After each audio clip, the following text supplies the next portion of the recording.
Replication really is pretty simple. It's basically identifying people or multiple people and then training them to replace you or to do what you do. Because everybody knows if you're a CEO of a company and you're the only one that knows how to run that company and you never pour into anybody else, what happens when you're hit by a bus? The company's going to fall apart.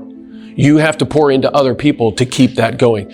And so that's what replication is really about. It's just about training people to do what you do, whether it's teaching, whether it's being an elder, whether it's being a deacon, or whether it's just being someone who leads a core group, anything. It can be anything. But that's what replication really is.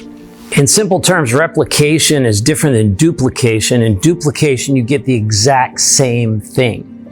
In replication, you get the essence duplicated, but not perfectly. And that's the beauty of it, because we don't have this model person that we want you to be.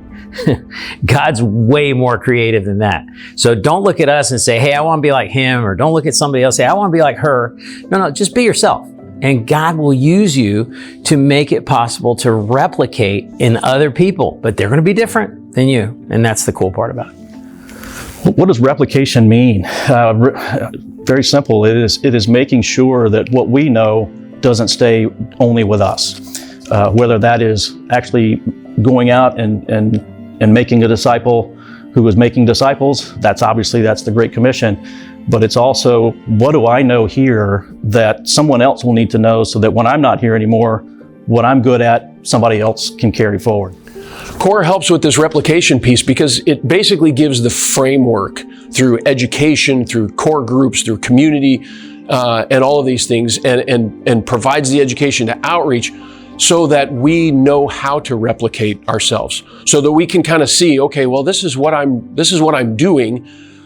Let me teach somebody else how to do that as well. And so that education gives people the confidence to have the biblical knowledge to pour into other people to do what they do, and really facilitates that replication piece. You know, there's a 2-year-old in Puggles on a Sunday that will someday be an elder of a church somewhere, someday be a deacon, someday be a missionary, an evangelist.